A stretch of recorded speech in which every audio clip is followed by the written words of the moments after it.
जय हिंद दोस्तों, I am Vijay Rajput and I welcome you to the Chronicle Post. Bharat में अहमदाबाद से मुंबई के बीच में बुलेट ट्रेन की सर्विस को 2022 तक स्टार्ट होना था, लेकिन ऐसा हो नहीं पाया। इसमें हमें बहुत सारे डिलेस देखने को मिले हैं। इनिशियली भारत 18 बुलेट ट्रेन खरीदने वाला था, लेकिन जो बुलेट ट्रेन की डील भारत ने अभी की है उसमें करीब 6 बुलेट ट्रेन पहले भारत मंगाई जाएंगी, जिसकी डील जापान से फाइनल हो चुकी है। दोस्तों, भारत जापान की जिस बुलेट ट्रेन को एक्वायर करने जा रहा है उसका नाम है शिनकानसेन E5 सीरीज। दोस्तों, E5 सीरीज शिनकानसेन का लेटेस्ट मॉडल है, जो पूरी दुनिया में सबसे सेफ और एडवांस बुलेट ट्रेन मानी जाती है। अहमदाबाद से मुंबई के बीच में बनने वाला ये bullet train corridor national high speed rail corporation द्वारा बनाया जा रहा है। एक बुलेट ट्रेन की क्या कॉस्ट होगी, अभी इसका ऑफिशियल आंकड़ा सामने नहीं आया है, पर बताया जा रहा है एक बुलेट ट्रेन की कॉस्ट करीब 390 करोड़ से 400 करोड़ के आसपास होगी। वैसे तो 2022 में बुलेट ट्रेन की सर्विस स्टार्ट होने वाली थी, लेकिन भारत सरकार ने अब डेडलाइन को बढ़ाकर 2026 कर दिया है, जिसमें पहली बुलेट ट्रेन भारत में ऑपरेशनल हो जाएगी। अहमदाबाद से मुंबई के बीच में बनने वाले इस बुलेट ट्रेन कॉरिडोर की लागत लगभग 125 लाख करोड़ होगी। इस कॉरिडोर का डिस्टेंस लगभग 508 किलोमीटर होने वाला है। इस पूरे प्रोजेक्ट को लगभग 40% कंप्लीट कर लिया गया है और इस कॉरिडोर का एक बड़ा हिस्सा जो गुजरात में आएगा। अगर हम सिर्फ गुजरात वाले क्षेत्र की बात करें तो यहाँ लगभग 48% प्रोजेक्ट कंप्लीट हो चुका है और वहीं महाराष्ट्र में इसका करीब 22% ही कंप्लीशन हो पाया है। वैसे देखा जाए, महाराष्ट्र स्टेट में इस कॉरिडोर की प्रोग्रेस काफी स्लो रही है। सेंट्रल गवर्नमेंट का कहना है कि पहले की प्रदेश सरकार की वजह से महाराष्ट्र में इसका प्रोग्रेस स्लो रहा है, लेकिन अब महाराष्ट्र की नई सरकार में इसका काम जोरों शोरों से चल रहा है। इस प्रोजेक्ट में एलिवेटेड कॉरिडोर बनाए जा रहे हैं, जिनमें 100 किलोमीटर से ज्यादा का काम कंप्लीट हो चुका है और 250 किलोमीटर तक पिलर्स बनाए जा चुके हैं। और इस प्रोजेक्ट के गुजरात पोर्शन में 20 ब्रिज होंगे, जिनमें से 7 ऑलरेडी कंप्लीट हो चुके हैं। दोस्तों, बुलेट ट्रेन का मतलब है तेजी से चलने वाली ऐसी ट्रेन जो कम स्टेशन पर रुकती है और स्टेशन पर रुकने का जिसका स्टॉपेज भी बहुत शॉर्ट होता है, ताकि कम समय में लंबी दूरी को तय किया जा सके। पर भारत में जो बुलेट ट्रेन चलेगी वो हमें 2 तरह की सर्विस प्रोवाइड करवाने वाली है, जिसमें से एक होगी फास्ट पेस, जिसमें अहमदाबाद से मुंबई के बीच ट्रेवलिंग टाइम करीब 2 घंटे का होगा। बुलेट ट्रेन 3 से 4 स्टेशन पर ही रुकेगी। और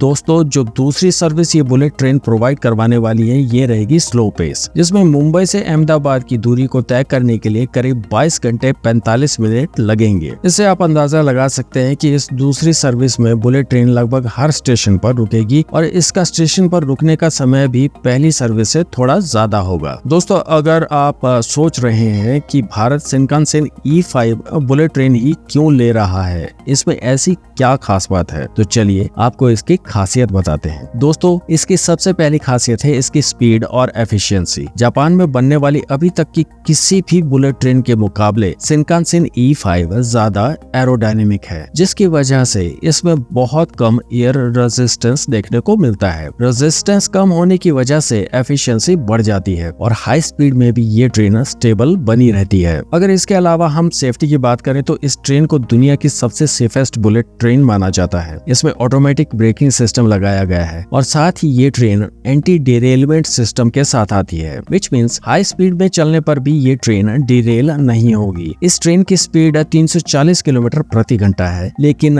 रिपोर्ट्स के अनुसार भारत में इस ट्रेन को 320 किलोमीटर की स्पीड पर दौड़ाया जाएगा। E5 सीरीज में काफी सारी एमिनिटीज प्रोवाइड कराई गई हैं, ताकि इसमें यात्रा करने वाले लोग कंफर्टेबल रहे। इस ट्रेन में लोगों को काफी लग्जूरियस एक्सपीरियंस मिलने वाला है। दोस्तों, अंत में आपको बताता चलो, भारत जापान से सिर्फ बुलेट ट्रेन नहीं खरीद रहा, बल्कि इस बुलेट ट्रेन की पूरी टेक्नोलॉजी भारत ने खरीद ली है। मतलब जापान हमें बुलेट ट्रेन की टेक्नोलॉजी ट्रांसफर कर रहा है और साथ ही जापान 1000 के आसपास भारतीय इंजीनियर्स को भी ट्रेनिंग दे रहा है। बुलेट ट्रेन को कैसे बनाया जाता है, अब भारत के पास इसकी नॉलेज होगी और हो सकता है दोस्तों आने वाले समय में भारत में bullet train make in India के तहत बनाई जाएं। दोस्तों, आप क्या सोचते हैं भारत के बुलेट ट्रेन प्रोजेक्ट को लेकर? अपने विचार हमें कमेंट्स में बताइए। ये वीडियो अच्छी लगी तो इसे लाइक और शेयर कीजिए और इसी तरह की वीडियोस देखने के लिए सब्सक्राइब कीजिए द क्रॉनिकल पोस्ट चैनल को। जय हिंद।